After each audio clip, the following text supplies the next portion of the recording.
Hello everybody and welcome to Parks Bros. It's Drew here and I have some insanely exciting news coming from the California Governor's Office through the LA Times. And that's the fact that after a full year, California theme parks and amusement parks will be able to reopen starting April 1st. So unless you've been living under a rock, you would know that our parks have been closed since mid-March of last year. And to be honest, it was looking quite unlikely for our parks to reopen until probably mid-summer, judging by how the previous guidelines had us waiting until we get to yellow tier before opening parks. Well, it seems like they've changed their mind on these guidelines because parks within counties in the red tier will be able to reopen starting April 1st of 2021.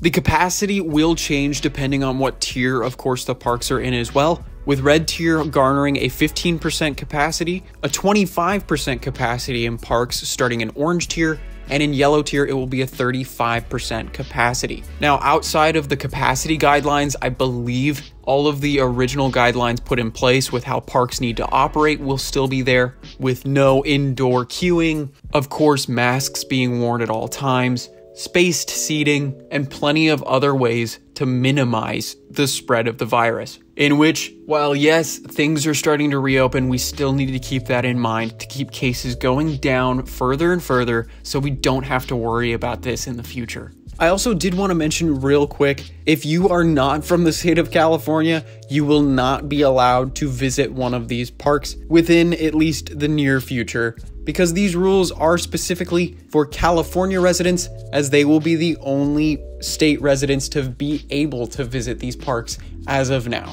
If you're confused on what I'm talking about by the tiering system, however, it is realistically a group of categories that a certain county will be in, judging by the rate of cases they encounter, in addition to, of course, the rate of positive tests. Now, most of California, at least Southern California, is still in the purple tier, which is considered the worst of the 4 tiers, but red is that tier just below purple. And some of the counties which feature major theme parks have already reached this tier, with the first specifically being California's Great America in Santa Clara. So as long as their cases stay the same or lower, preferably the latter, they will be able to operate at 15% capacity starting April 1st. But moving down to Southern California, LA County, Orange County, and San Diego County, 3 counties with an insane amount of parks, are all still in purple tier, but with lowering cases over the past couple of weeks, it does seem likely that within the next month, they will be able to reach red tier as long as we keep on that downward trend.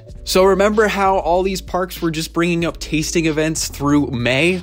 Well, some of these parks, specifically in Southern California, might have to change exactly what they're doing if cases go down enough. Now, to be 100% honest with you, I was not expecting this at all. And after just hearing about this about 5 minutes ago, I'm still unsure if it's necessarily the right decision. But I will say my heart is happy to be able to go back to parks again and hopefully ride all those rides that I miss so much. And of course, be able to tell you guys how the parks are in this crazy new world that we live in. But if you would like to see everything Southern California within the next couple of months and even beyond, for theme parks and amusement parks, make sure to subscribe because we're going to have a lot of content coming out very, very soon about all of this. But I wanted to say thank you so much for watching. It means the absolute world. And go check out our second channel if you'd like. But until next time, we'll see you on the next ride.